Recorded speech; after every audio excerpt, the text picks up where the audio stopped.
Well, thank you so much, Seth, and thanks to everyone at the 92NY for helping, for partnering with SAPIR to make tonight's evening possible. About 30 years ago, shortly after I left the University of Chicago and came to New York, I came to this theater, this hall, for the first time to watch David Mamet deliver a monologue on stage. I remember sitting in the balcony, which I can barely see right now, thinking this was the pinnacle of intellectual life. Mamet sort of bombed that evening, but I thought he was brilliant, as I always do. And to me, this stage has always represented the best that New York City can offer. This remarkable contribution, and specifically Jewish contribution, to a thriving culture in this greatest of American cities, although Rahm might disagree. And so I thank you for being here tonight. It's really a wonderful privilege. The 92nd Street Y was founded more than 150 years ago to help Jewish immigrants become acculturated to their adoptive home and to learn the customs, the mores, and the ethos of what it means truly to be an American without losing what it means to be confidently Jewish. And for a people with a millennial history in a country that was then barely a century old, sat the bedrock principle that made possible the hyphenated identity of Jewish Americans. And that is the centrality of a great debate. America, at her best, prized herself on the value of a healthy exchange of ideas. That is, in part, what made this nation different from every other country our ancestors inhabited. That's what made it a refuge for waves of Jewish immigrants searching for a place that we now call our beloved home. 4 years ago, we founded a quarterly journal of ideas, which we called SAPIR, and it had a core aspiration: to rebuild a space where dogma is challenged, disagreement is cherished, and good faith arguments are celebrated. At the time, we saw a country, and in fact a community, retreat into our own political and philosophical cocoons. We saw a political center hollowed out by the loudest voices at the margins. And we saw a society coarsened by an unforgiving culture of contempt for people who held differing views. In the first issue of SAPIR, publisher Mark Charendoff noted, and I quote, "Among American Jews, as in America as a whole, we seem to be calcifying into ideological tribes that cannot tolerate dissent. This," he said, "is not the Jewish way."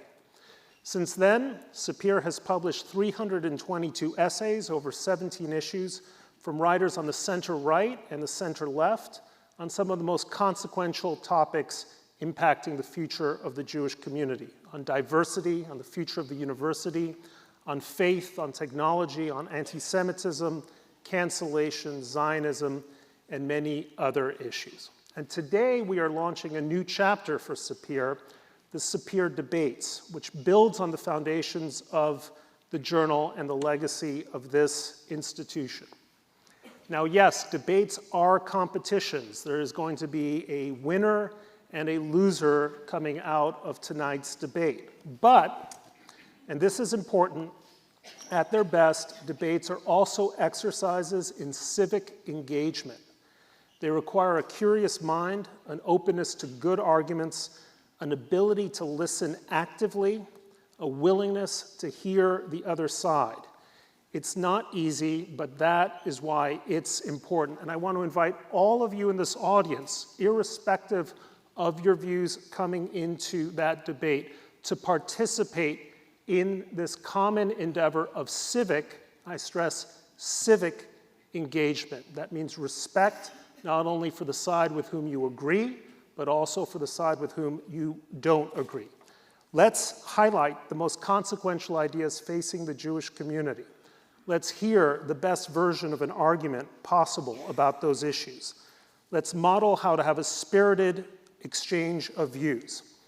And to put these principles to the test, we thought, let's have a debate on one of the most polarizing but prominent figures in American public life ever, President Donald J. Trump. He is beloved by his supporters, reviled by his detractors, and there is almost nobody who doesn't fall on one side or the other of that argument. With each passing day, President Trump plays an ever-expanding role in the minds and lives and psyches and intestines of Americans nationwide. And American Jews, of course, are no exception. Advocates for President Trump argue that he is the most pro-Israel president in modern history, and also the first president in American history to have Jewish grandchildren. Critics tell us that Trump poses the most serious threat to American democracy and our place as Jews within that democracy in modern history. And having recently just passed his 100th day of his second term in office, we wanted to pose the most old-fashioned of Jewish questions. Is Donald Trump good for the Jews? So to help us answer this question, we have the good fortune of inviting two of the most brilliant, experienced, prominent debaters on this subject for this stage tonight. Answering yes to the proposition that Donald Trump is good for the Jews is Jason Greenblatt. Few people in public life know Trump like Jason knows the president. He worked for 20 years in the Trump Organization, including as executive vice president and chief legal officer. In President Trump's first term, he served as an assistant to the president and special representative for international negotiations. He played a key role in laying the foundations for the Abraham Accords, about which he wrote in his book, In the Path of Abraham. Please join me in welcoming Jason Greenblatt to the stage.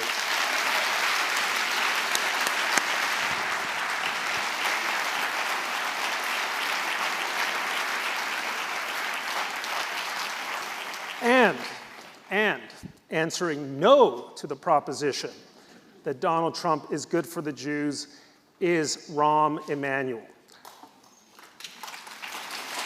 Rahm was most recently the United States ambassador to Japan under the Biden administration, where he forged or helped forge negotiations, and one might say a rapprochement, that was nearly as difficult to solve as the Israeli-Palestinian division, that is the Japanese-Korean or South Korean division, one of his many accomplishments in that post.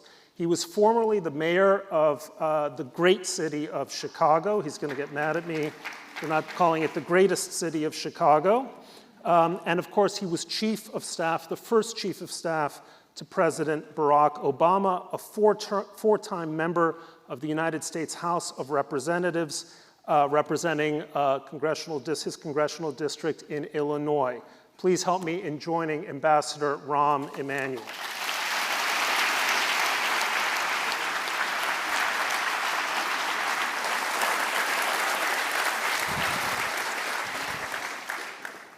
One final point, we agreed backstage that Jason would deliver 4 minutes of his opening remarks, then Rahm 4 minutes of his, and then we'll have 3-minute rebuttals for each. That will be followed by 35 minutes of debate, conversation. My role is to moderate. And then we're going to take questions from you, from the audience. And there will be, I think, cards that are either at your seat or that you'll have a chance to ask while this debate is taking place. Hold off for a minute on your questions, because there's a chance that we're going to get to those questions in the course of the debate. So keep it fresh. But as questions occur to you, please jot them down. Ushers along the aisles will collect them, bring them to me, and I'll ask as many of them, of the good ones, as I can. The best questions are short, to the point, one sentence, a question mark at the end. So with that, let's get started.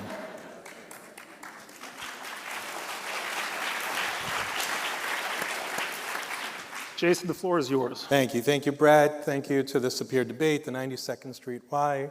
Rahm, it's a pleasure to meet you this evening. Brett, I've had the pleasure of sharing the stage with you.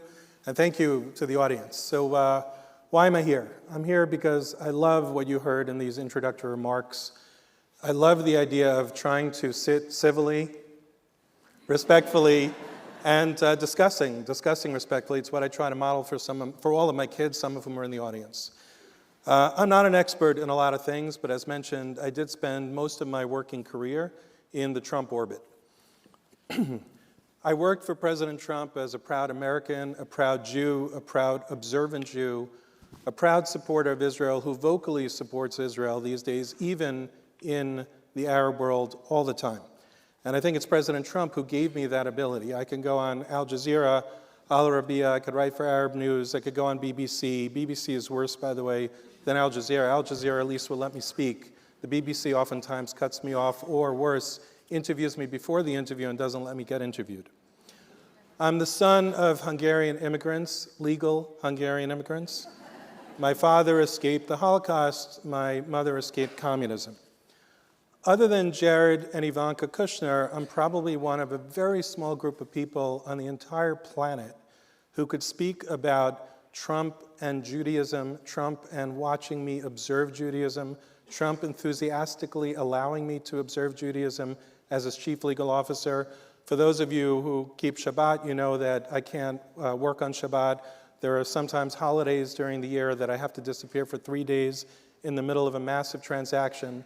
The first time that happened to me, I went into his office to apologize. I was so distraught. I had slept in the office for a couple of nights to try to get a deal done. And I was very nervous. I was a junior lawyer. And I told him what it meant to be an observant Jew, and that I'd disappear for 3 days and the deal would stop. So you know what he said to me?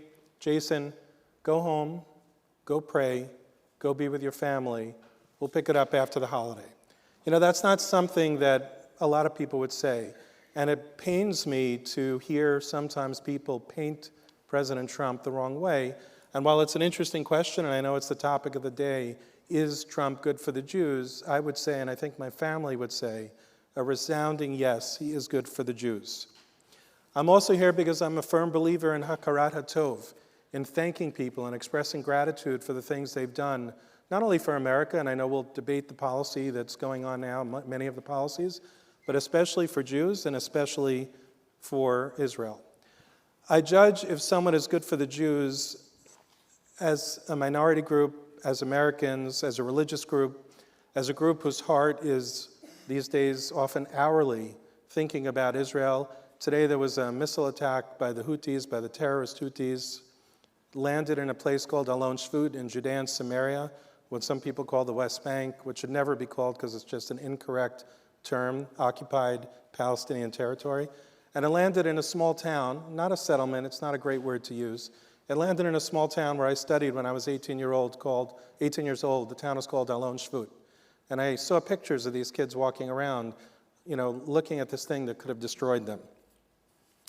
I judge someone by how they are with the Jews when they allow me to walk tall and proud as a Jew. That's what Trump did during my 20 years of working for him in the private sector.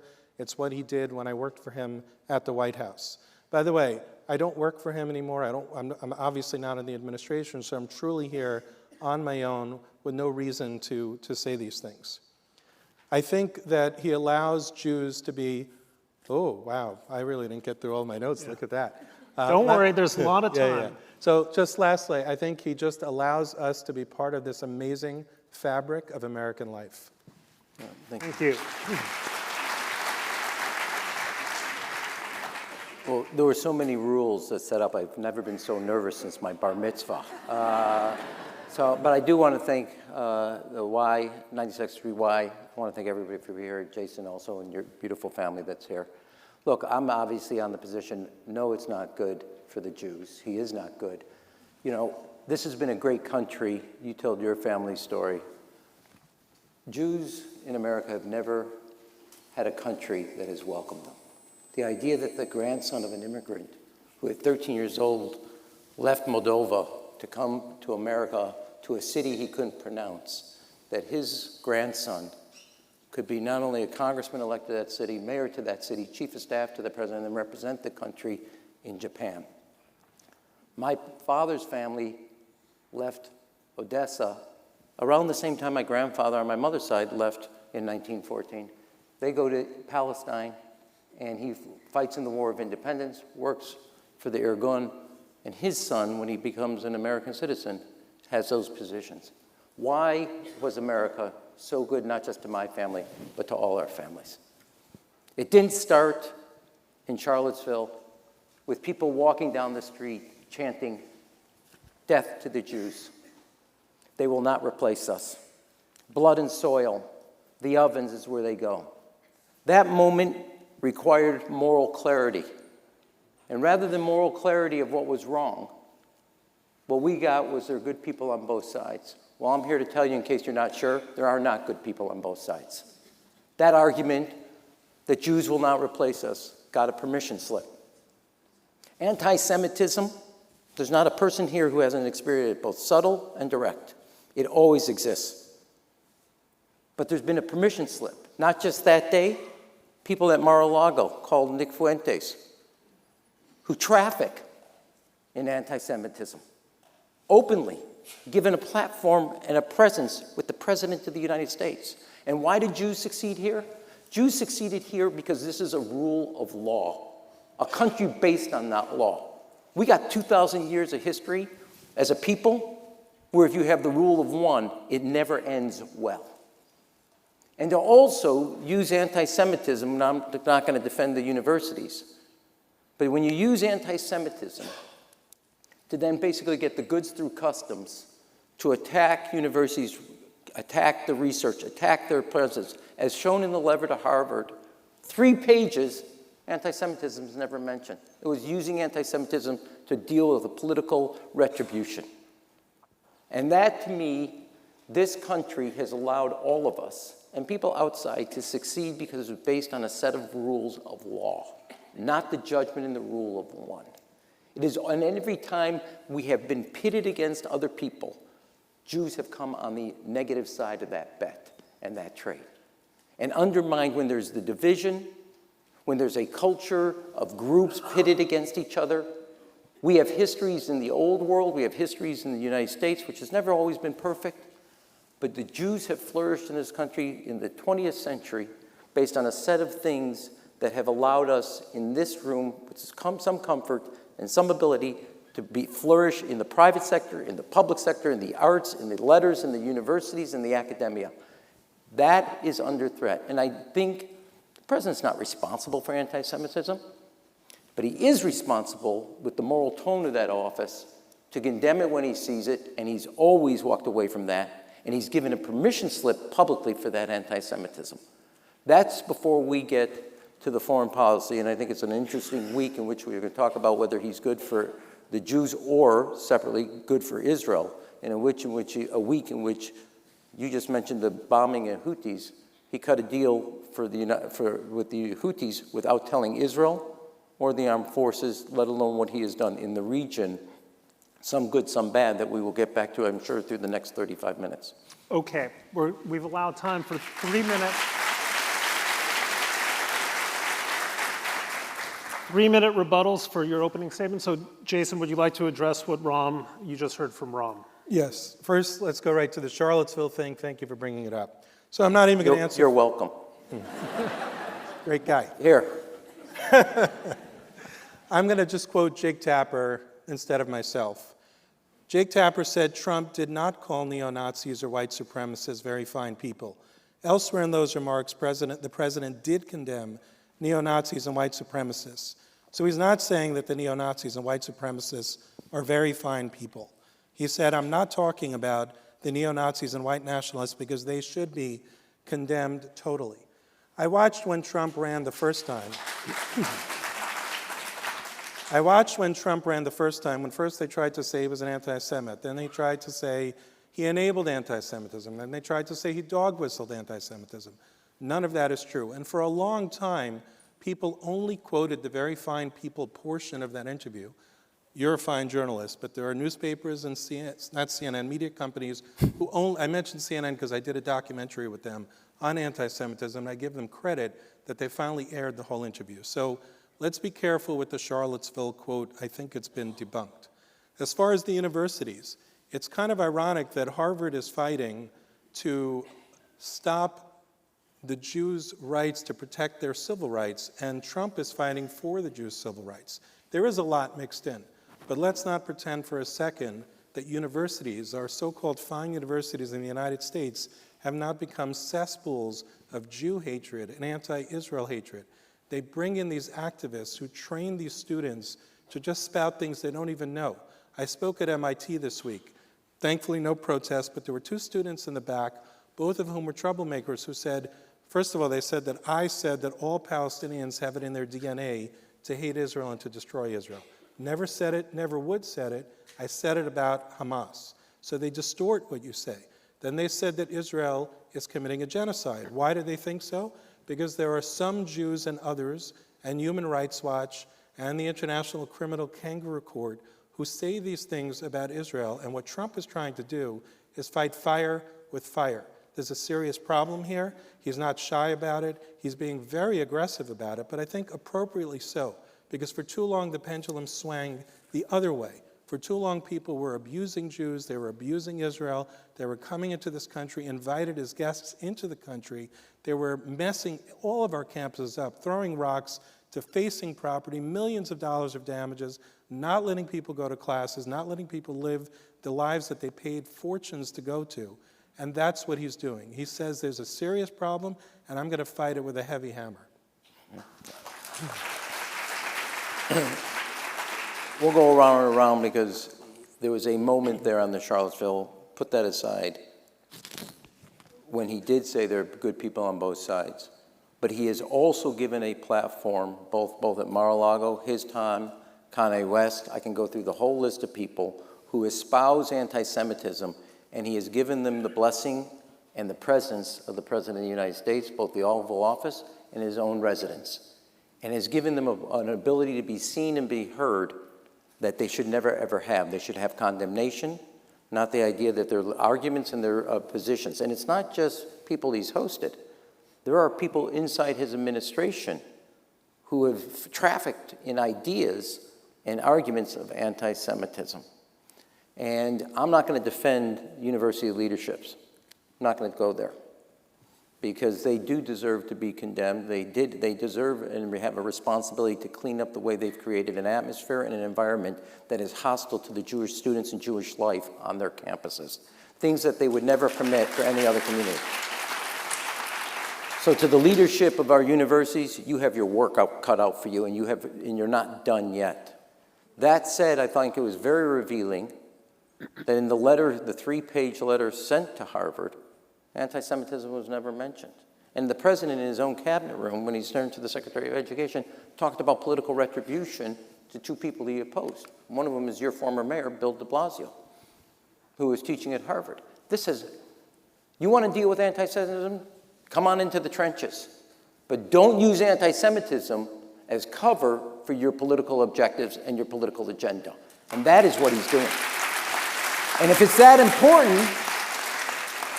important, don't limit yourself to 3 pages. I got a lot of stuff you could write about on anti-Semitism, and not just in our universities. But that was not done. And the letter never mentions it.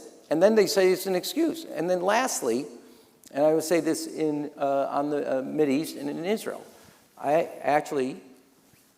hope my mother's not listening. But on a serious note, he's going to find himself negotiating here now with Iran, which he's put Israel to the side. He met with a former member of Al-Qaeda, head of Syria. We can argue that upside and down, plus and minus. Shook his hand, never phone called Bibi Netanyahu, never called him. You can go through the Houthi piece. No president I worked for ever put a 45% tariff on Israel. Ever. Not counting all the military and security sites. In fact, President Obama is the one that signed the first funding of the Aerodome and the protection for the state of Israel that was used extensively over the last year. So I would just say this is a unique moment in time in Israel, and particularly with this government, where a lot of people thought he was going to be great for the state of Israel, in this last week 4 or 5 different things that he has done to push Israel aside, of which I happen to think the government in Israel has accelerated that because they've isolated themselves. And America also, isolated in the world, is not good for Israel, because Israel being isolated now, it has always had America as its protector, integrating it into the world system. And Israel, with an America isolated, with its own actions, has isolated it further, and that is not also good for the Jews. Good, that's a good entree. Thank you for my first. Feels sometimes like we're at Phil Donahue or Oprah Winfrey show here. That's when we start throwing stuff at each other. We're not yet there. No, that was Springer. Oh, that was Springer. You're right. I'm sorry to memory of Phil Donahue. But let's talk about this question, because it's obviously central to this debate, which is President's policy toward Israel. And I guess my first question is to you, Rahm. I think one of the strong arguments for making the case that the president is good for the Jews is a track record of support for the Jewish state. President after president after president, including President Obama, promised to move the United States Embassy from Tel Aviv to Jerusalem. The guy who did it in his first term was Donald Trump. He brokered, with the help of Jason and other members of his administration, probably the most significant diplomatic accomplishment for the United States since the Camp David Accords, the Abraham Accords, extending a peace agreement between Israel and three other states, give or take Sudan. That's another question. Unilateral American recognition of Israeli sovereignty on the Golan Heights, hugely important considering what happened in Syria,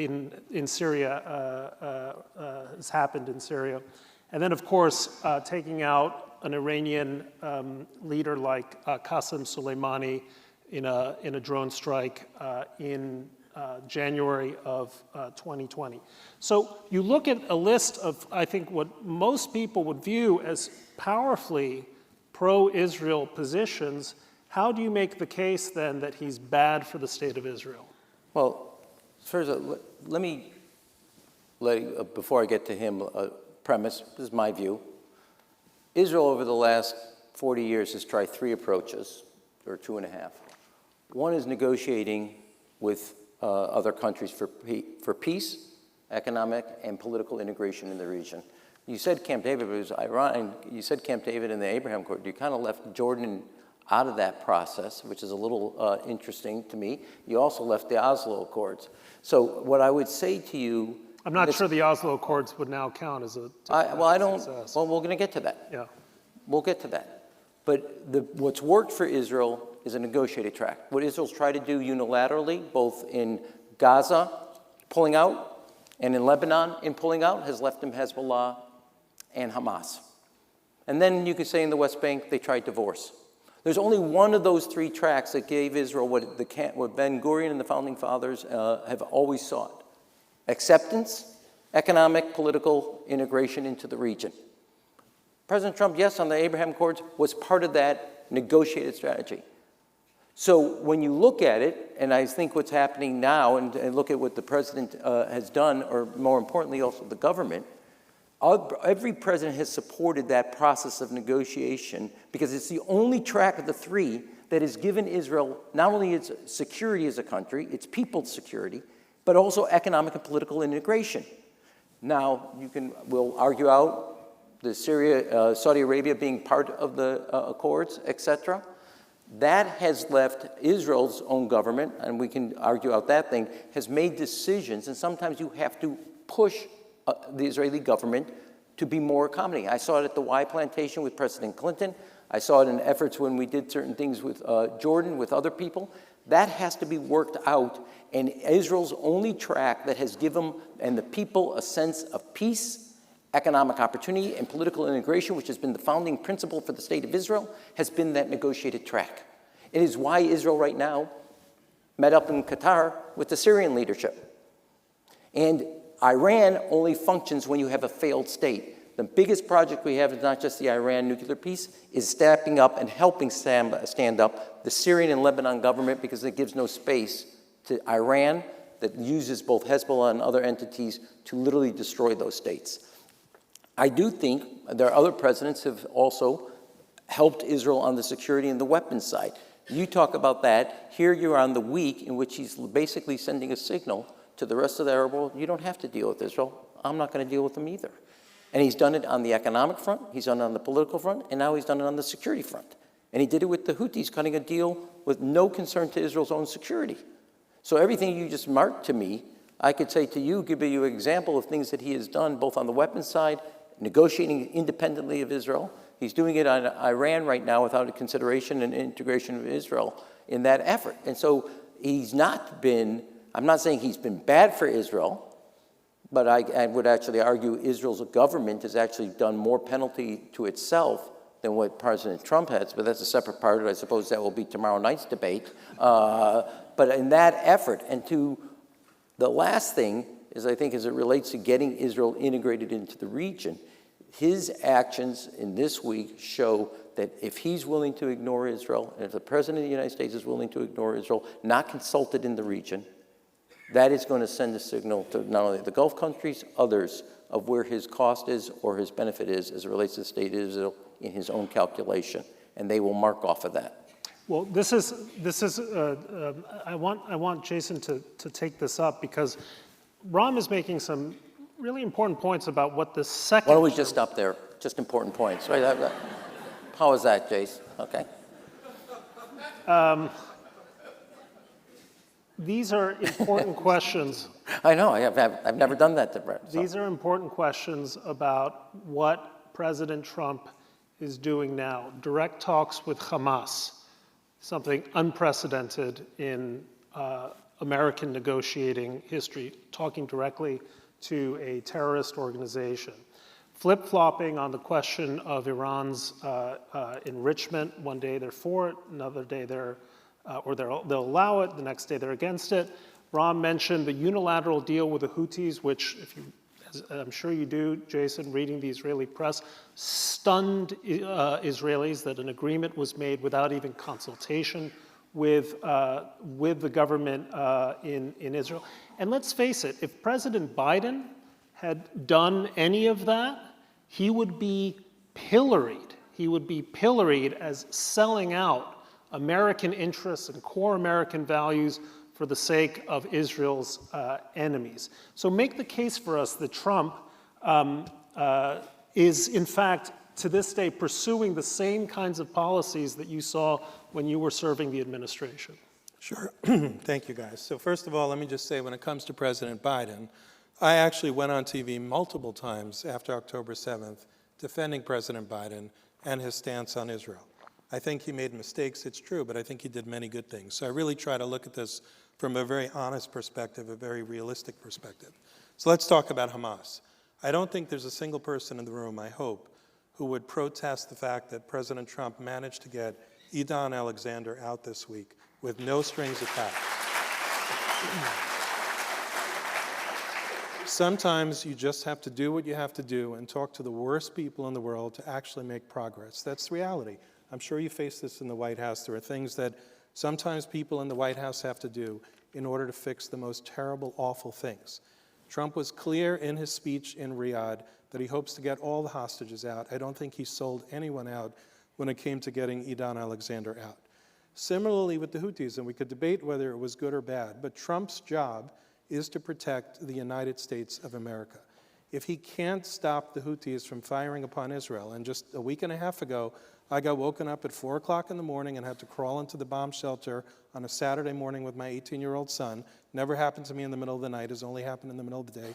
I wish that he could solve the Houthi problem for both Israel and the United States, but he can't. So he's taking step one, which is fixing it for the United States. Whether your prediction is true, we'll see. Right now, it's just a prediction. I don't think it's fair to judge him from 1 week of action protecting the United States and saying that he's abandoning Israel because he made a deal with the Houthis. With Iran, Trump has made it no secret that he is not a warmonger. He's looking for a smart deal. How smart that deal, whether it's going to be better than President Obama's deal, I certainly think he does not intend to sign another JCPOA the way President Obama signed it, because he's been extremely critical of the JCPOA. But he is saying if he can make the right deal for Iran, Whether that includes some uranium enrichment for civilian nuclear power or not remains to be seen. But his first choice is to make a deal. And if he can't make a deal, he was very clear, and he said this to all the Arab leaders in Riyadh this week, there's an easy way to do this or there's a hard way to do this. And I don't think he's abandoning Israel. And I don't think it's fair to conjecture that he's abandoning Israel just because he's also doing things on his own without necessarily conversing with Bibi Netanyahu over every decision. I think I got all of that. Can I? Please. I know this is not the rebuttal. I want to say this was not about, now that I'm a diplomat, which nobody would associate that term with me. This is not about abandoning, but he has clearly sent a signal in the region of shunting the Israeli government aside. Yes, you could say he negotiated with the Houthis and his job is to protect America. Well, the Houthi missiles were really towards ships that were handing cargo primarily for Europe, not about America. And the moment he was still negotiating and called unilaterally and basically did his decision with the Houthis, missiles were still flying towards Israel. That is a signal, and if you don't think the Gulf countries, Egypt, Jordan, and others are not taking watch that the United States, the President of the United States, Israel's best friend, etc., the topic of this conversation, did not take notice of what he just did, not only not visiting, not calling, doing a deal with the Houthis. Yes, I'm happy he has the American-Israeli dual citizens hostage out, but other hostages are there. Again, we're leaving aside the Israeli government's decision. Those decisions, and also what he has done shaking the hands with the Syrian leader, who was a member of al-Qaeda, all that sends a signal where people are constantly update their psychological profile of a foreign leader, as well as the decisions they made, what are the implications, and they're constantly updating that. Every country in that region and outside that region just saw something that no president would do. And lastly, let me say one other thing. The Israeli economy, because of the October 7th, because of the massive call-up reserves, is suffering a huge economic problem while they also have to have the revenue to support the armed forces. Wait a second, I get to finish. That was a breath, okay? That was all that was a breath, okay? The President of the United States just put, I think it was 35 or 45% tariff on Israel, while their economy is under a massive stress starting from October 7th. It's 17. I knew that, I was testing you. 17%. While their economy is under massive economic stress, let alone all the other pieces we talked about on the security side, the political isolation, the security isolation, the message about not seeing or calling or dealing with any Israeli government leadership, and then, to add insult to injury, salt in a wound, puts further pressure on the Israeli economy. Just a quick intervention here, Rahm. You don't think a President Biden would do a tariff? No. Well, hang on a second. I'm not talking about the tariffs. A President Biden or President Obama trying to test the new Syrian regime, hoping that it can be a bulwark against Iranian encroachments, wouldn't have done just what President Trump did, especially at the urging of regional allies? One of the compliments that I think need to be integrated. If you get a nuclear deal, the old deal supported by many elements of the Israeli national security apparatus of what President Obama negotiated, and deal with standing up to the stability of both a Syrian government that doesn't allow, because of its weakness, Iran to run havoc there, and also one of the things that's being ignored, a Lebanon government that stood up that also does not permit the space for Hezbollah to run an operation independent of the state. That would deal with an ability to both deal with the nuclear weapon and isolate Iran in the region, because you strengthen not only our Gulf allies, you strengthen the state of Israel, and you strengthen two states that Iran has used as a blood-sucking parasite to weaken. They only function. Yemen, Gaza, Lebanon, Syria, you can a little say Iraq, where there is weakness. Standing those up, I'm for that as part of a comprehensive redesign of the Middle East, where Iran is both economically, politically, geographically, strategically weakened from causing the havoc they have caused over the last 30 years. Jason, I want to ask you another foreign policy question, then I want to turn to some more domestic issues. In his first term, President Trump called out Qatar as a sponsor of terrorism. It is a host to Hamas's leaders. Many people would say it plays one of the most baleful and disingenuous roles in the region.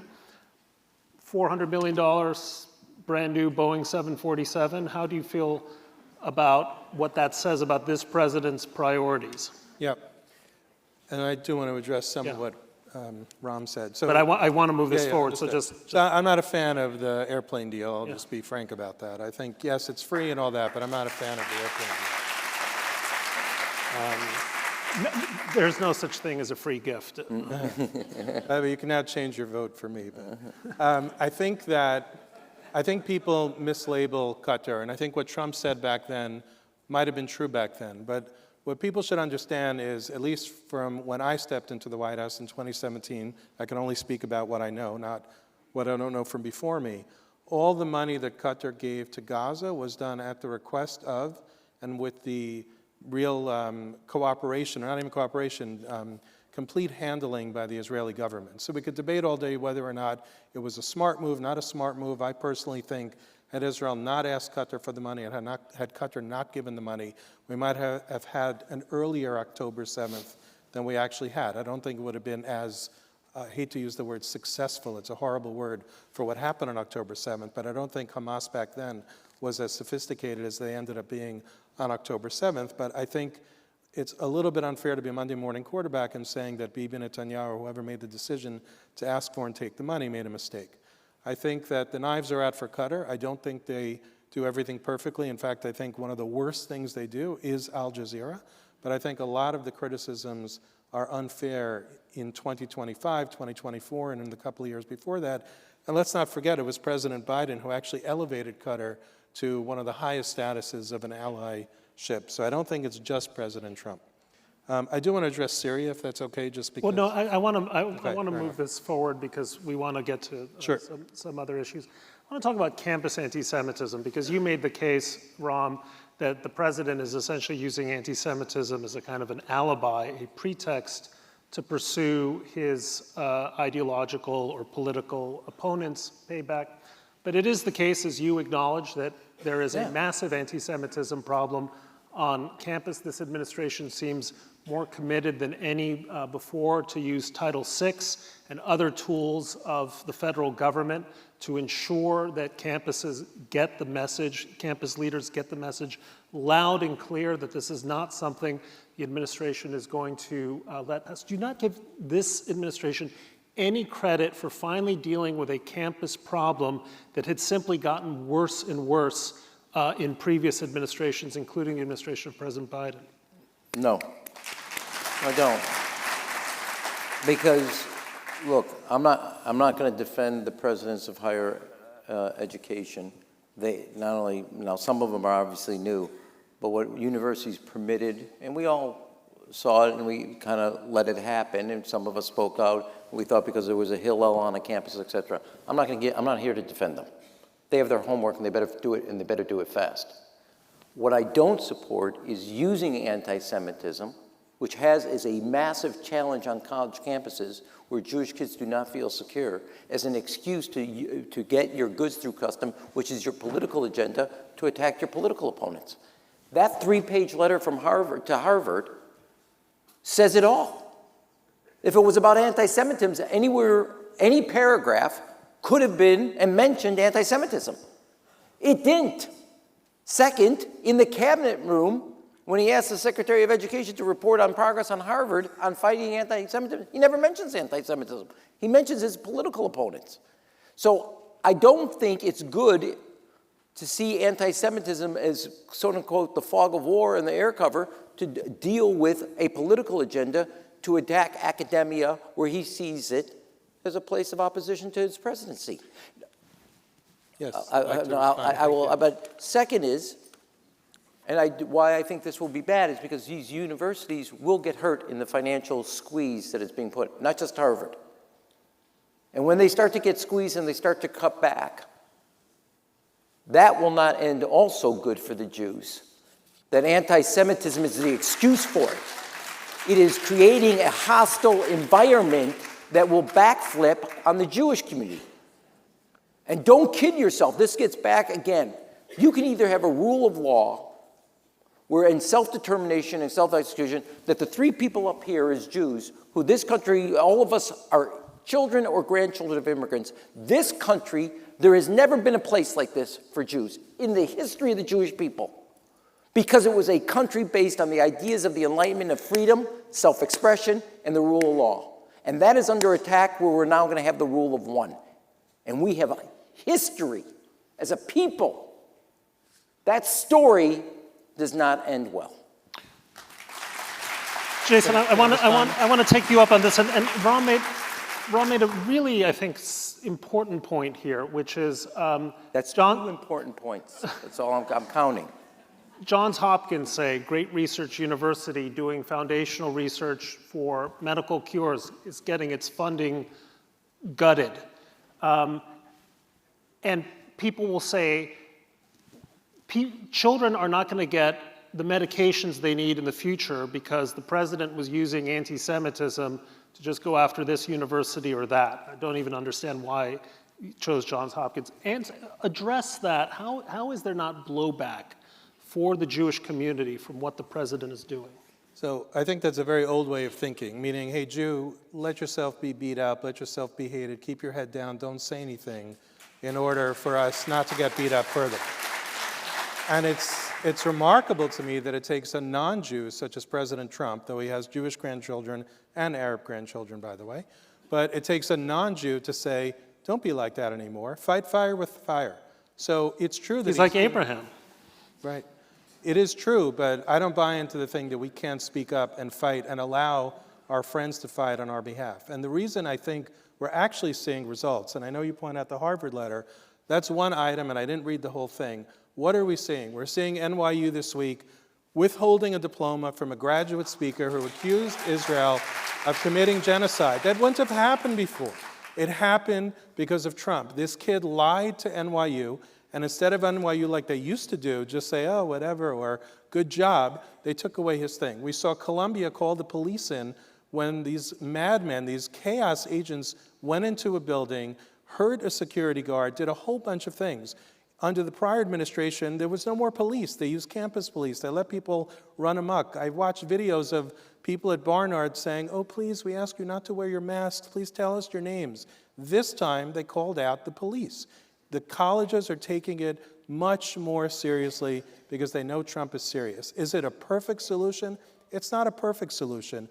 But in order to finally fix this problem, you need somebody in power who's going to say, watch it. I'm watching you, and I'm going to take it out on you if you don't do it the right way. I'll be real. I'm not. The reason there's been a change in the culture is because of the Jewish community, not because of President Trump. It's because of the people in this room. It's because people spoke up. No. Wait, hang on. Hello? No. The Jewish community across this country, whether it's political, voices, also financial. So President Trump, I give him credit, but you act like we're passive in this process. And the Jewish community in America is not passive in this process, and it's spoken up. So I actually think there's a lot of the reason there's been a pushback and a change in culture and mindset is also because of the Jewish community in America. Wait, excuse me, hello. By the way, has the Jewish community not spoken up against anti-Semitism since October 7th? I think that point is an immensely valid one. That's my point. I want to talk about the company the president has kept.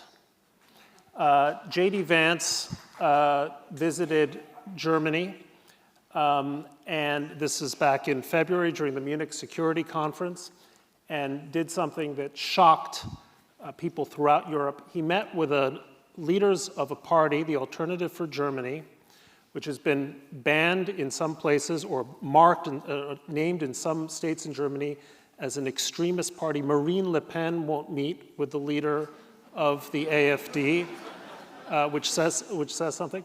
And yet J.D. Vance went there and legitimized or was seen to legitimize them, give them a stamp of American support.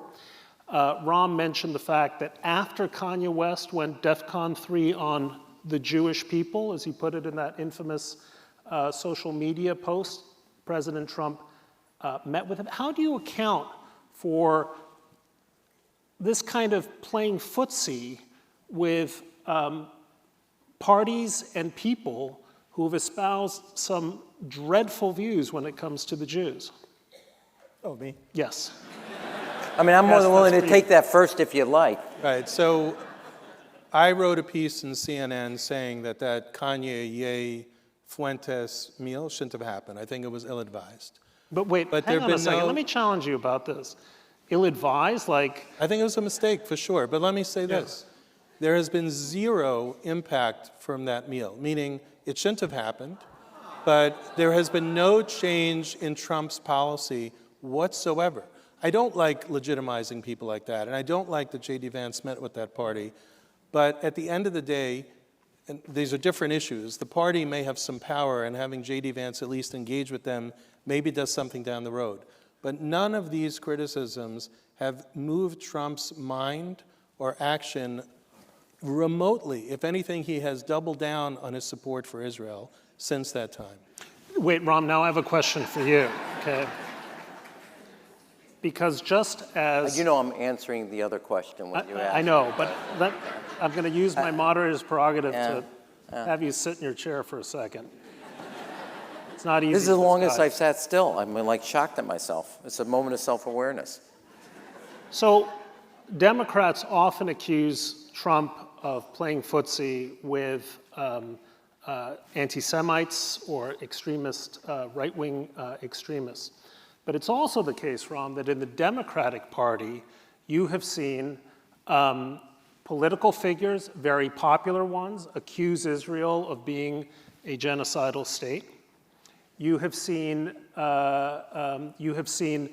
Democrats discuss in a very sotto voce way the problem of anti-Semitism on campuses. There is an argument, I don't know if it's true, that one of the reasons that Josh Shapiro was not asked to join Kamala Harris's ticket was her fear of having a Jewish partner on the ticket. So is it really fair to say that the problem with anti-Semitism, sometimes masked as anti-Zionism, is purely a right-wing problem, and it isn't something that also saturates the Democratic Party? No.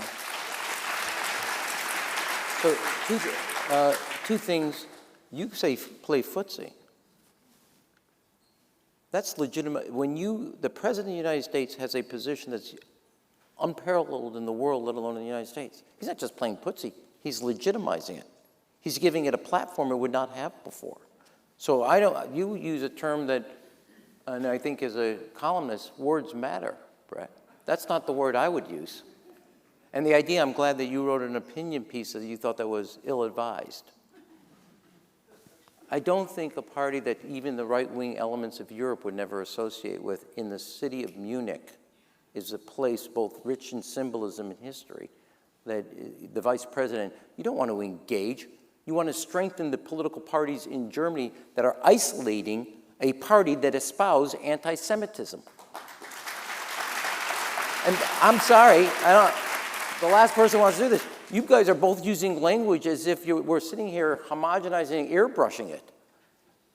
No Democratic president would ever, and I've worked for 3 of them, would ever have had those people at Mar-a-Lago, let alone they wouldn't have property at Mar-a-Lago, but they would actually legitimize those 2 people who traffic in anti-Semitism. They gave them a platform they could never get. And number 2, those people on the left speak like that. They don't represent the Democratic Party. They're out of the mainstream of the Democratic Party. Joe Biden goes back. Barack Obama had myself, David Axelrod, not only as senior advisors, you could look at his cabinet, you could do that with President Clinton. And that's also President Bush had Josh Bolton. Because this country, not just those individuals, this country was based on a rule of law. It's your mother, she's calling. It's based on the rule of law. It's based on self-determination, the freedom and the capacity to have that action. I think That it's is- that I should be allowed to respond. Yes.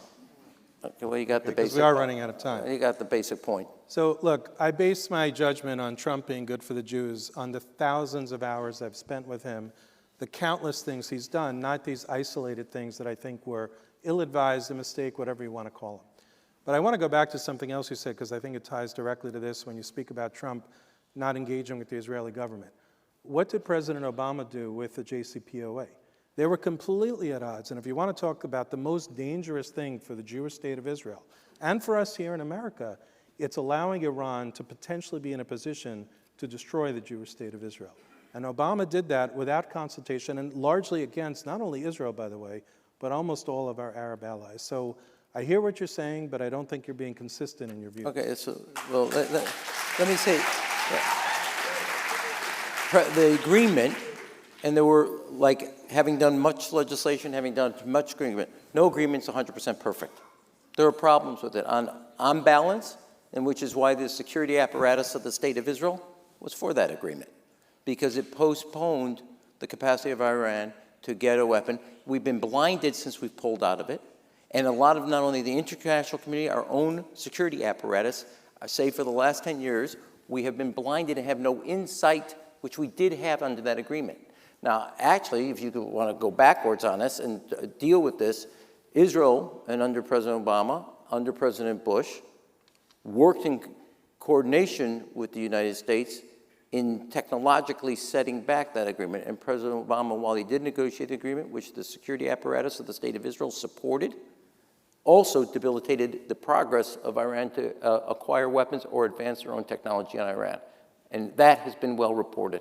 I think Iran is weakened today because of what Israel has done to it. I don't, listen, Iran, and with the support of the United States. Yes. Under Joe Biden. And Israel is strong, and Iran is weakened because of what Israel was able to do both in Lebanon and in Syria, which is a unique opportunity. I don't think it's strengthened when you isolate it in the region and say it doesn't count for a visit, a phone call, or a shout-out. Come on, Bibi was in the White House twice.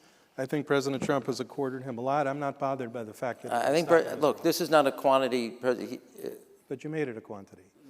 No. Well, if we're going to do it a quantity, Bibi's also been in the White House many, many times with both President Clinton, President Biden, and President Obama. I agree with that. And they have worked in cooperation. I wasn't knocking the other presidents. I'm just saying in the context of this visit, he already spoke. I'm being as nice as I can be about whether he's good or not for the Jews. On that piece, yes. On other pieces, dramatically bad, not only for the American Jewish community, for the state of Israel and its security and integration into the region. Okay, great.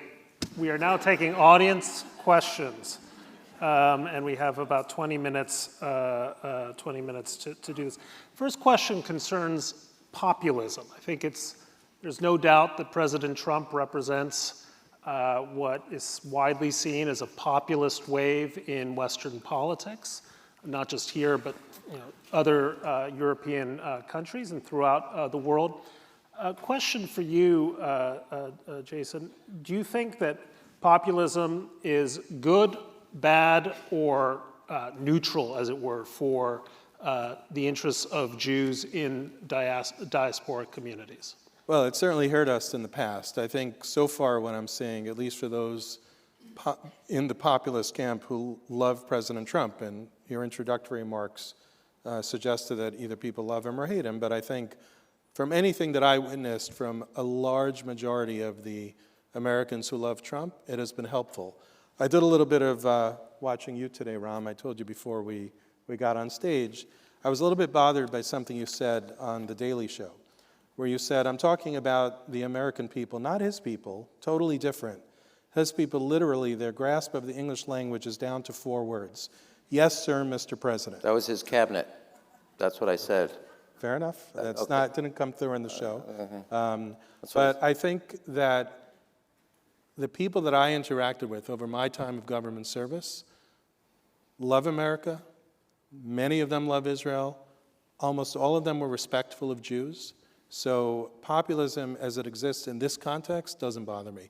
But I understand and recognize the danger of populism more broadly and historically to the Jewish people. Rahm, talk a bit about what populism in America means for the interests look, of the Jewish people. I think we can, as readers of history, populism has not been good, not just here, but in Europe, in that area. But what breeds it is the challenge, and which is not good. It is the economic and cultural stress on a country, not just experienced in the United States, but you see it now happening in Western Europe. And that economic stress, I happen to associate it with that the American dream is unaffordable, it's inaccessible, and that has to be unacceptable to us. And it is that stress on the American dream, and it is that stress that not only that it's not affordable or accessible, but that the system is rigged against the American people and their children. Rather than getting a shot at the American dream, they've gotten the shaft. And that environment breeds the type of populism that President Trump has both captured and also perpetuated, but it also is that economic stress that has been inhospitable to the Jewish community, whether that's here in the United States or whether it's in Europe. And it's not an accident, the things that we're seeing, not only the populism, but the growth of anti-Semitism, but also in Europe, which is why the vice president engaging the party in Germany, in Munich, against its own government is so reckless and dangerous and gives a permission slip again to a party that even right-wing elements in the rest of Europe find it too extreme for.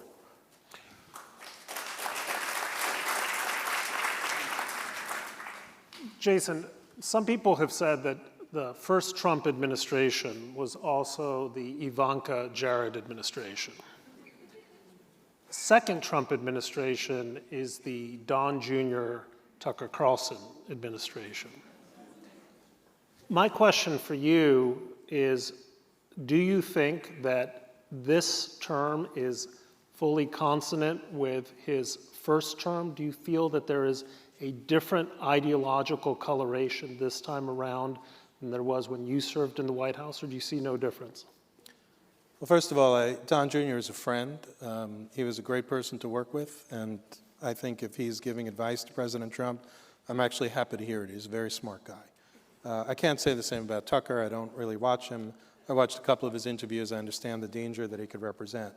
But I think President Trump has come in smarter. He has come in faster. He's come in with more energy than I've ever seen. He's come in trying to accomplish a lot more very quickly. He knows he only has 3.5 years. And I think... Does he? We'll fix that. No, I'm kidding. I think that I don't see guys like Tucker Carlson or his ilk having any sway on this Trump administration. I think the people that he has brought in to help him, Marco Rubio and people like Marco, are who he keeps giving more and more assignments to, are going to make sure that that happens. Do you agree? Well, I will. All I'm going to do is I used to say to President Clinton, if we knew in the first year of the first term what we knew by the first year of the second term, we'd be geniuses. Nobody does. There is a difference between Trump 1.0 and Trump 2.0. Probably the worst thing that happened for us is the fact that he had those 4 years break to get organized for the second term. And I think it is a different term because like other presidents in the second term, contrary to the joke, there's a sand clock. And he sees that sand dripping and coming down. And so he's operating with a different element. He's also, which gets back to the point about whether you're going to have a rule of one or a rule of law, he has gone after what he considers his opponents and victims to a point that I think he's put Richard Nixon to shame. And so I think he is a different president without the restraints, and I think one of the reasons the Republicans will lose the midterm election will because I think the public very clearly wants some constraints, wants somebody to be tapping on the brake because they're not happy with what they're seeing. And it's been very quick. Jason, a member of the audience corrected Rahm's number on the percentage, the tariff that President has imposed on Israel. Prime Minister Netanyahu went to the White House with the specific expectation that the president would relieve a highly strained, highly stressed Israeli economy of that burden, which matters a lot to an economy the size of Israel's. Why has the president not done that? Why did he not accede to that request if he's in fact so sympathetic to the Israeli economic and security concerns? I think that's a false flag. First of all, how much does Israel really export into America? A lot. Not as much as the other countries who are really hurting us. I think that he's trying to take care of how America has been disadvantaged by many countries around the world. If we're going to pick our fight and try to give Israel special treatment on tariffs, I don't think that's the right fight to pick. If I were in the White House today, I wouldn't say to him, yes, treat Israel special, treat everybody else differently for that particular issue. I'm much more concerned about Israel's security and the Israeli-Palestinian conflict and the hostages and Gaza and the Houthis and Iran and all that. I wouldn't pick that fight. I don't think. Do you think Israel can get the same tariff relief that Russia got? Okay. I think the tariff. That was a rhetorical question, not a real question. I think the tariff fight is ongoing, and we should not try to use a spotlight in time or a snapshot in time, I should say. Well, the whole debate is about snapshots of moments because history will flow through and it's going to keep going after 8 o'clock tonight. But wait a second. I know it's just a guess, right? No, but you have a country that's look, as somebody that worked to deal with like when their flights were canceled to Israel because of missiles, etc.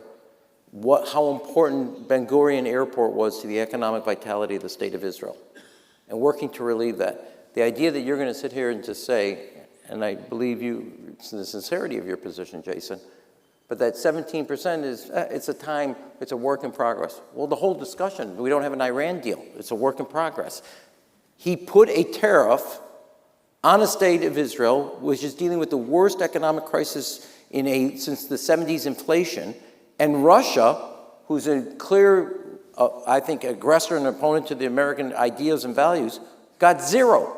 And I'm sorry, I'd like to get Israel to get the Russian treatment. Except Rahm, he's trying to get a deal with Russia to save Ukraine. So there's multiple. But that's a work in progress. That's a work in progress. I mean, I don't know how to answer that. Give the guy the ability to work, to try to make a deal with Ukraine. If he's going to tariff Russia and pick a fight with Russia, which is a nuclear power, which is aggressively going into Europe, I think you're looking at things in a very isolated way, and I'm sure you don't look at that. I'm sure you didn't act that way when you were chief of staff. You weigh equities, and first of all, my job is to get the president here. It's his decision, not mine. Here are the equities, much to my chagrin sometimes, but here are the equities. Here are the choices. Here are the consequences. And I think, given everything that Israel's facing, the idea that you would add this is a brick on Israel. And in all due respect, he didn't put that brick because if you wanted to stop the war quicker, you would actually put sanctions and or tariffs on Russia to send a signal the quicker you do it. Now, he's talked about it, but he never did it. He did it in the case of Israel. He didn't talk about it.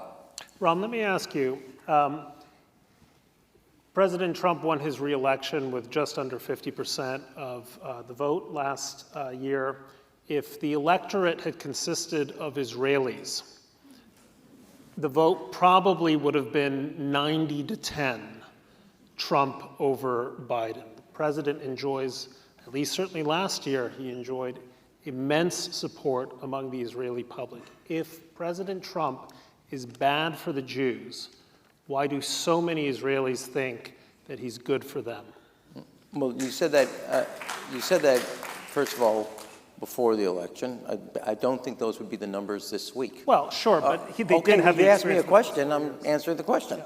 So I don't think it would be that this week because he's took a series of steps, et cetera. You use that, okay, that was a decision.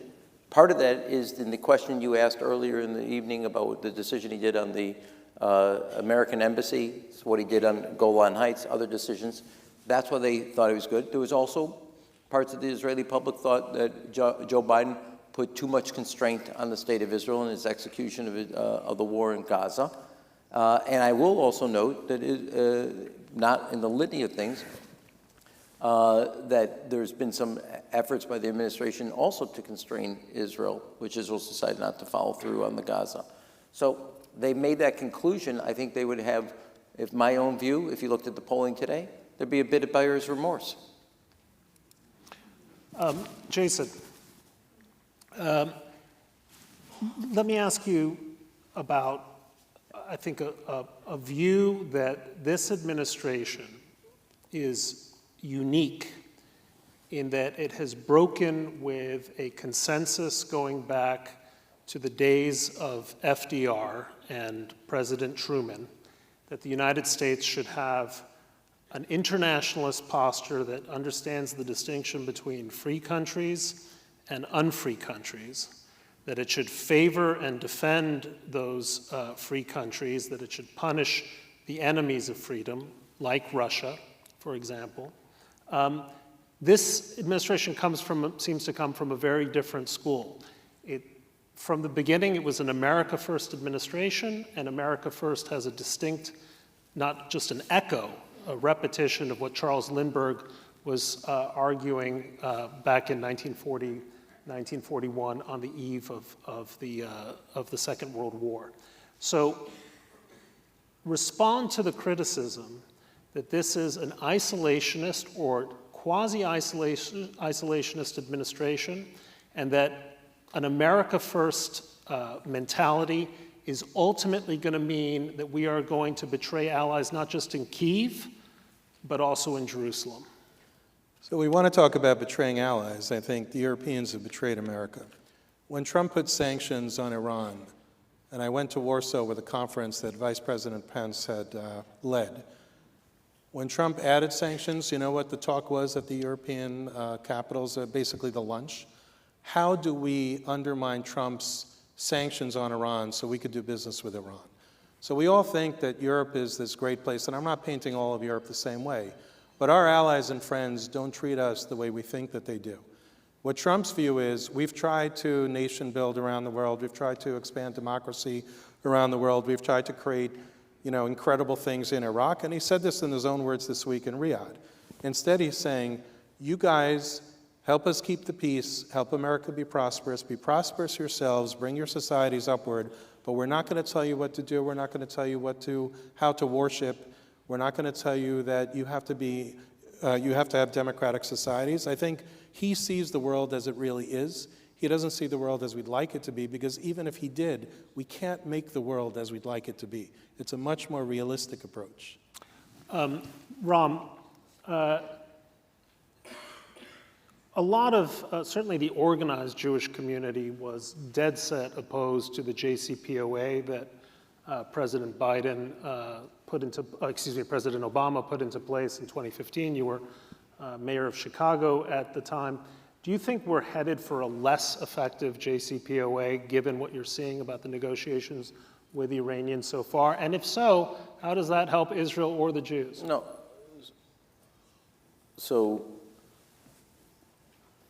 this is a work in progress. It's not the art of the deal, but it's the art of the negotiation.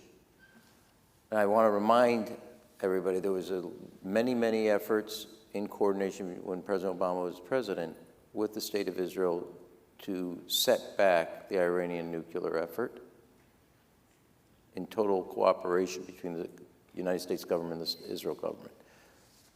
On balance, the Israeli security apparatus, the national security apparatus, supported the agreement with Iran. It's a way of equities. I actually think, and I've written about this, and you know this because you called me after I wrote the piece, that I think when you look at the world where the president, I think, is trying to chase a Nobel Peace Prize, that Iran offers the greatest opportunity. The reason I think that, is my own view, is because one of the unspoken pieces that President Obama had wasn't addressed, and the vulnerability of the agreement, was what was happening both in Lebanon, Syria, where Iran, like a parasite, deals with weak states.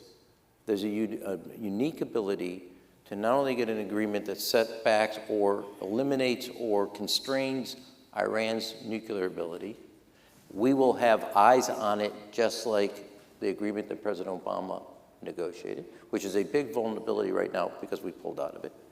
But you will also have the ability, both in Syria and in Lebanon, to eliminate where Iran operates.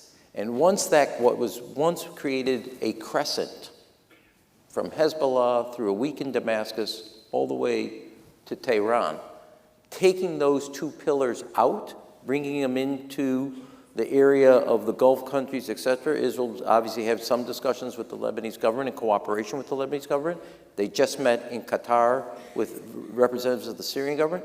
There's a potential to do something, and as I said in the piece, I hope the president accomplishes this. This will be an incredible accomplishment.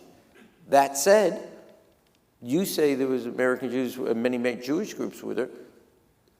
The pillars of the Israeli security apparatus, on balance, liked the agreement because it set back for a period of time Iran's ability to get the nuclear weapons and had international inspectors in on the sites. That's why the Israeli defense establishment supported it.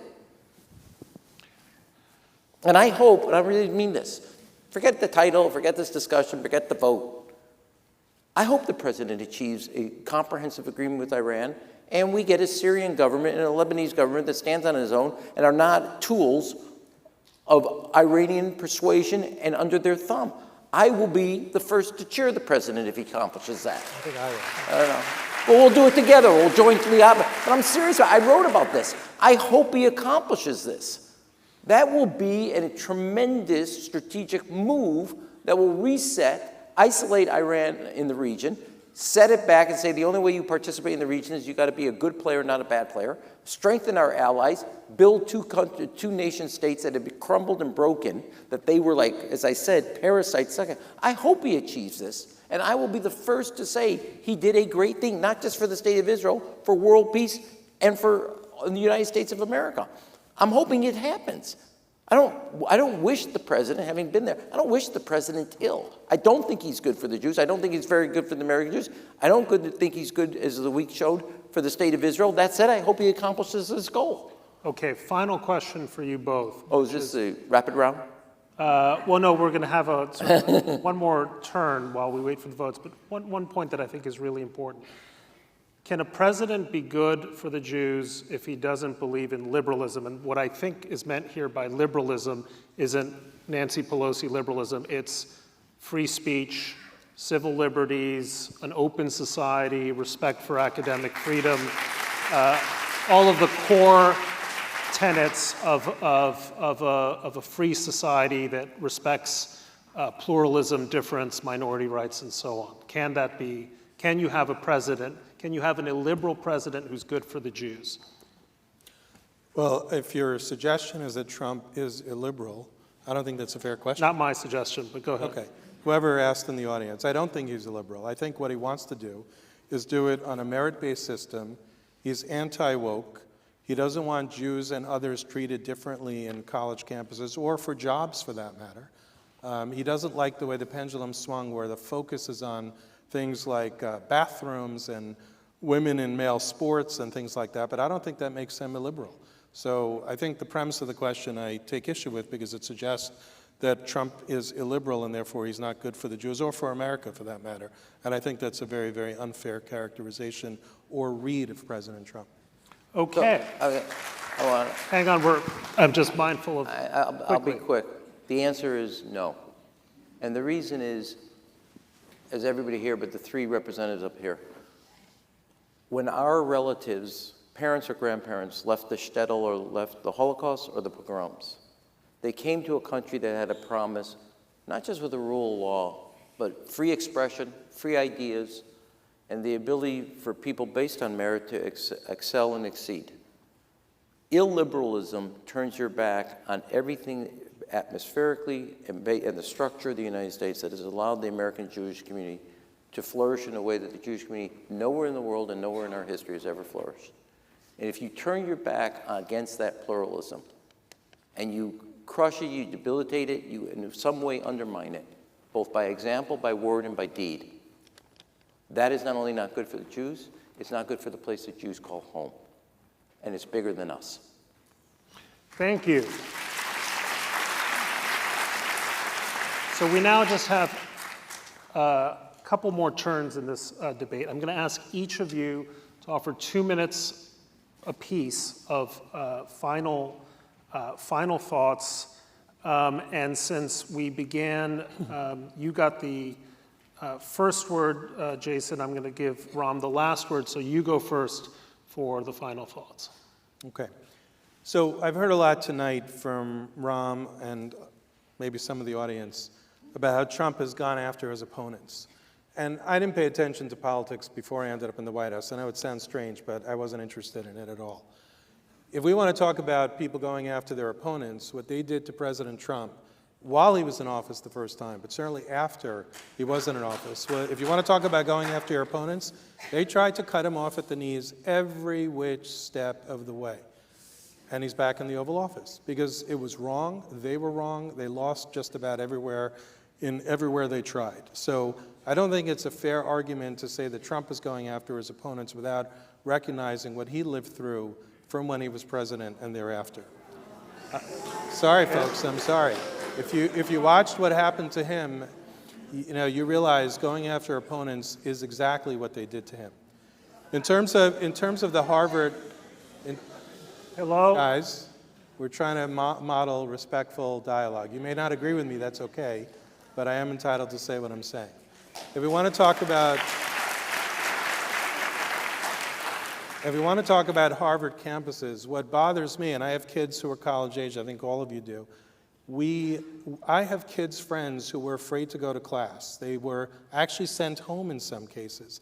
They couldn't take their test, they couldn't study, they were terrified of being on college campuses. I would rather have a guy who was fighting that, who was fighting fire with fire so that we could correct this crazy thing that has happened since October 7th than have anything else. So I'm not bothered by a Harvard 3-page letter when I know I have someone in the White House who actually has our back. If you want to talk about the Jewish community and flourishing, which you just addressed, Rahm, I will tell you from where I sit in the Jewish community, people feel more comfortable, they feel like they could be openly Jewish, whatever Jewish symbol they may wear or not wear, but they were very scared going on New York City subways and streets. There was this amazing, I'll just close with this quick story. Cardinal Dolan wrote this story about a woman, a Jewish woman, who used to walk her kids to a Jewish school. It might have been Ramaz, I'm not sure. And she was terrified to do it after October 7th, and a Catholic woman came up to her, because she knows her and had seen it doing, and said, "Let me walk with you so you're not afraid." Believe it or not, and I understand, Rahm made all these points, and the news media paints Trump a certain way, that's the President Trump that I know that is fighting for the Jewish people. You may not like every tweet, you may not like everything he says, that's okay, I won't defend all of it, but that's the President Trump that I know. And Rahm, 2 minutes and 40 seconds. Look, I'm gonna, in the interest of time, I'm going to be quick on this one point. Look, I want to thank you. I want to thank everybody for taking time and people that are online for participating. This is an important conversation. But the real undertow is not just is he good for the Jews, but is he good for America? Because I will say this, I mean, my life story, the idea that when my grandfather left a shtetl 13 years old by himself to come here, that his grandson could be mayor of a city that adopted his adopted home, to end up to be chief of staff of the President of the United States, and then also elected to Congress and represent the country. This is a unique place called America. So the real question to me is not just is he good for the Jews, is he good for America? Is this the country that we have a president that does things, says things, and legitimizes people that is the best of America?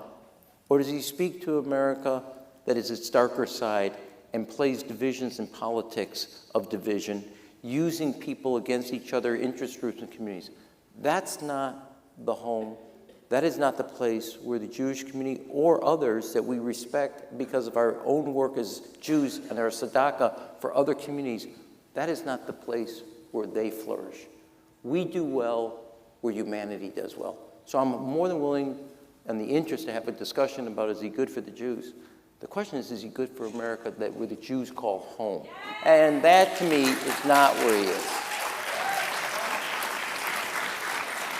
So, we're coming to the close of this debate, and I really want to just say personally, watching the two of you model such intelligent, vigorous, but genuinely civil and even civilizing debate has been a genuine privilege to sit here on stage with the two of you. Now we're going to do something that is a little unusual in debates. Now is the moment when you are going to vote for a second time. That takes a little bit of time to do. So while you're futzing with your phones and voting again, and I hope that at least some minds have been swayed in this conversation, in this debate, we're going to do something that I don't think happens often in debates. I'm going to ask, in just a minute or so, I'm going to ask Jason and Rahm to say what they thought was at least one good point that they heard expressed from their opponent on this stage. So, Rahm, first to you, one good point from Jason. Come on, you could do it. I'm thinking, no. Here, look, and it's not a point. No, I believe that Jason believes in his heart that the president's properly motivated. And I agree with him that, it's important. His daughter did not only marry a Jew, he's been a grandfather to Jewish kids. And I believe he thinks in his heart that way. So that I would agree with. And I also agree that the president, and when you talked about the Abraham Accord, your participation, that was an essential step for Israel's journey since when my father fought in the War of Independence, the idea that it would be politically accepted, economically accepted, and a nation among nations. And the Abraham Accords built on both Camp David, Oslo, Jordan, and Aqaba signing is a part of that journey where for generations of people that have fought to get to that moment where Israel was accepted by other countries in the region. And I compliment you for your public service in making that happen, and the president for leading it.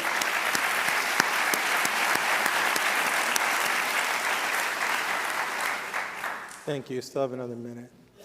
No, it's yours. Then I'll say something else. I met your children backstage, and they're wonderful children, and mazel tov to you being a great father. Thank you. So I want to quote somebody. But the mother was a lot better than the father. That's all I want to say. I want to quote somebody, these words. You want to focus on the forward, not the backward. You want to focus what America wants for its children and their future. I'm actually quoting Rahm from something I watched today, and it shines through in your words from today. And I want to tie it to what you said about Syria and Lebanon. I do a lot of work in the Middle East, and this is the first time that I've ever seen my Lebanese friends. I don't have many friends from Syria, at least not other than Jewish Syrians, but a lot of Lebanese co-workers, colleagues, clients, and so forth. It's the first time I'm ever seeing people excited about the possibility for peace in Lebanon and in Syria, two areas long been ignored by too many people.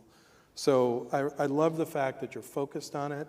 I think you started by maybe not being excited about Trump meeting the president of Syria. I'm not sure if that was accurate or not, but if I understood you accurately or not. But Trump very much shares your view.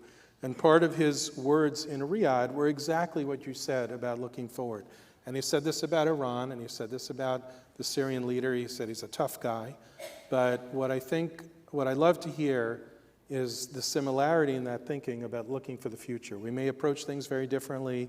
We may have different, clearly we have different approaches about whether Trump is good for the Jews or not, and some of this shown through in the debate tonight. But I think we all share the goal of making a better future. I want to thank you for your service. You served the country in multiple different ways, so thank you for that. And you served the city of Chicago, so thank you for that as well. Okay. I think the moment of truth has arrived, and I'm only going to say very briefly while they wait for this. I knew Rahm and Jason before this, and my respect for the two of you has only increased. Thank you so much, and let's see what the results were. Bravo! So, is Donald Trump good for the Jews? You increased that percentage by 30 points and went up, yes, 3 points. Not bad. Jason, congratulations. You are the winner of this debate. You move the needle, and by the way, that shows something that we should say about our audience. You too, and it's hard these days to show even a sliver of an open mind. You did it thanks to these fantastic debaters. We will be holding these debates again in cooperation with the 92NY, and on behalf of the team at SAPIR and the 92NY, thank you so much for joining us in this debate.